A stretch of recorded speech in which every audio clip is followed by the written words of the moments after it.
નમસ્કાર દર્શક મિત્રો, આપ સૌનું સનસનીખીજ ન્યૂઝમાં હાર્દિક સ્વાગત છે। નજર કરીએ આજના સમાચાર ઉપર।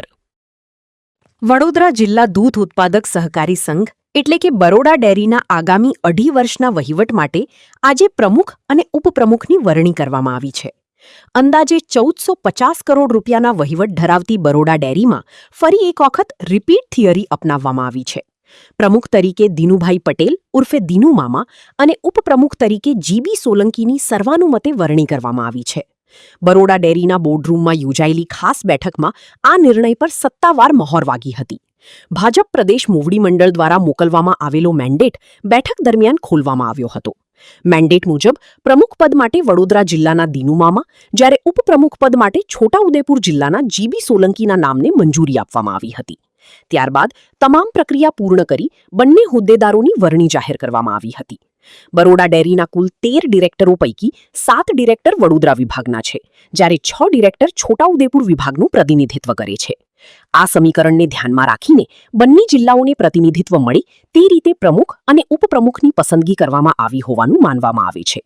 હમ સાથ સાથ હેના સૂત્ર સાથે સહકારી ક્ષેત્રમાં સંતુલન જળવાય તે દિશામાં આ વરણી કરવામાં આવી હોવાનું ચર્ચાઈ રહ્યું છે। જો કે આ સમગ્ર પ્રક્રિયા વચ્ચે એક મહત્વનો મુદ્દો પણ ચર્ચામાં રહ્યો છે। બરોડા ડેરીના 13 પૈકી 10 ડિરેક્ટરોને જિલ્લા રજિસ્ટ્રાર સહકારી મંડળીઓ દ્વારા કારણદર્શક નોટિસ ફટકારવામાં આવી છે। આ નોટિસ મેળવનાર ડિરેક્ટરોમાં પ્રમુખ તરીકે વરાયેલા દિનુ મામા અને ઉપપ્રમુખ તરીકે વરાયેલા જીબી સોલંકીનો પણ સમાવેશ થાય છે, જેના કારણે સહકારી ક્ષેત્રમાં આ નિર્ણયને લઈને વિવિધ પ્રકારની ચર્ચાઓએ જોર પકડ્યું છે। બરોડા ડેરી રાજ્યના મહત્વના દૂધ ઉત્પાદક સહકારી સંઘોમાંની એક છે અને અંદાજે 1450 કરોડ રૂપિયાના વાર્ષિક વહીવટને કારણે આ સંસ્થાનું સહકારી ક્ષેત્રમાં વિશેષ મહત્વ માનવામાં આવે છે। આગામી 2.5 વર્ષ સુધી હવે દિનુ મામા અને જીબી સોલંકીના નેતૃત્વમાં ડેરીનો વહીવટ આગળ વધશે। વરણી જાહેર થતાં જ બરોડા ડેરી ખાતે ઉજવણીનો માહોલ જોવા મળ્યો હતો। મોટી સંખ્યામાં ભાજપના આગેવાનો, જિલ્લા સહકારી ક્ષેત્રના નેતાઓ તેમજ ડેરી સાથે સંકળાયેલા હોદ્દેદારો અને કાર્યકરો બરોડા ડેરી પહોંચ્યા હતા। બંને નવા હોદ્દેદારોને ફૂલહાર પહેરાવી અભિનંદન પાઠવવામાં આવ્યા હતા અને મીઠાઈ ખવડાવી ખુશી વ્યક્ત કરવામાં આવી હતી। આમ બરોડા ડેરીના સુકાન પર ફરી એક વખત દિનુ મામા અને જીબી સોલંકીની જોડી યથાવત રહેતા સહકારી રાજકારણમાં તેમનો દબદબો ફરી સાબિત થયો છે। હવે આગામી 2.5 વર્ષ દરમિયાન ડેરીના વહીવટ, વિકાસલક્ષી નિર્ણયો અને દૂધ ઉત્પાદકોના હિતમાં લેવાતા પગલાં પર સૌની નજર રહેશે।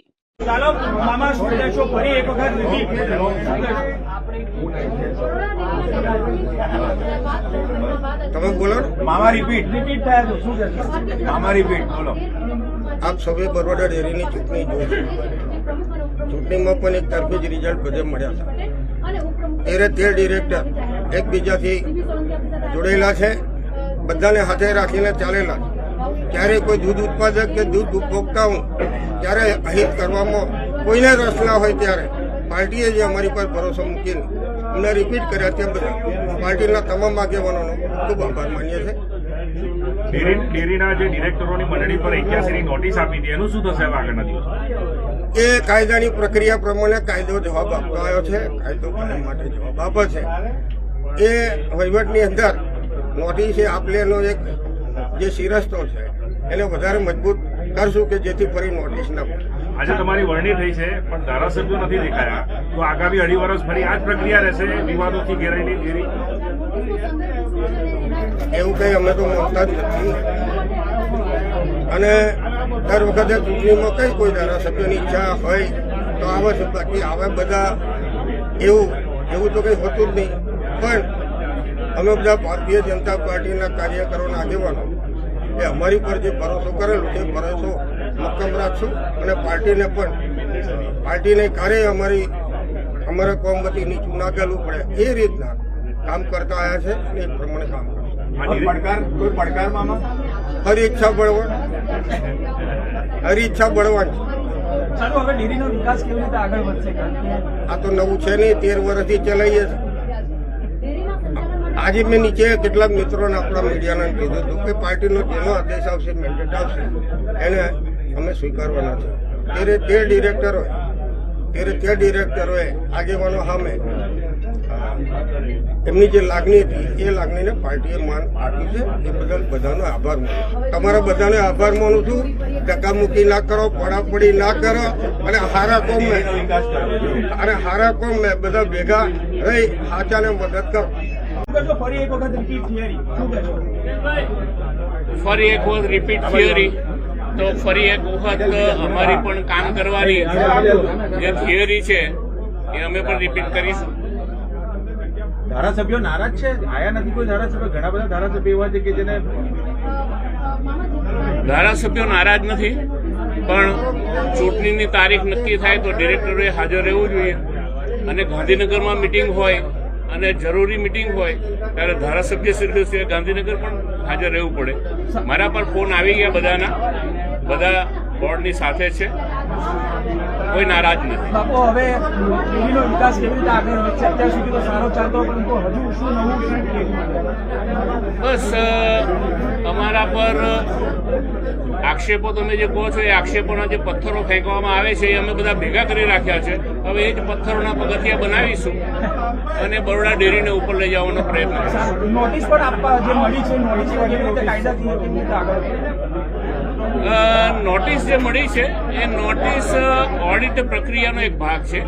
ઓડિટ દરમિયાનમાં કોઈ ખામી જણાય તો એ ખામીઓનો સ્પેશિયલ રિપોર્ટ કરવાની ઓડિટરની ફરજ છે અને એ સ્પેશિયલ ઓડિટર રિપોર્ટ કરે તો પછી એના આધાર ઉપર આ જે સ્પેશિયલ રિપોર્ટ છે એના જે ઉપસ્થિત કરેલા મુદ્દા છે તેના અંગે કાર્યવાહી કેમ ન કરવી એની કારણદર્શક સૂચના આપવી એ જિલ્લા રજિસ્ટ્રારશ્રીનો અધિકાર છે ને ફરજ છે. એના ભાગરૂપે આ પ્રક્રિયા ચાલી રહી છે. જમા પાછું પોઝિટિવ ફેક્ટર કયું રહ્યું કે જેનાથી રિપીટ કરવા પડે? કયું પોઝિટિવ ફેક્ટર હતું કે જેના પોઝિટિવ ફેક્ટર તો એ છે કે છોટાઉદેપુર અને વડોદરા જિલ્લાના તમામ સાંસદ સભ્યશ્રીઓ, ધારાસભ્યશ્રીઓ અને અમારા ડેરીના ડિરેક્ટરશ્રીઓ તમામનો સૂર એક રહ્યો અને એને લઈ અને અમને પુનઃ રિપીટ કરવામાં આવ્યા. બધાની લાગણીને પ્રદેશ મોવડી મંડળે માન આપ્યું છે અને એ પ્રમાણે મેન્ડેટ આપ્યો છે. Thank you, all the best. અભિનંદન સર, ચાલો અભિનંદન. Thank you.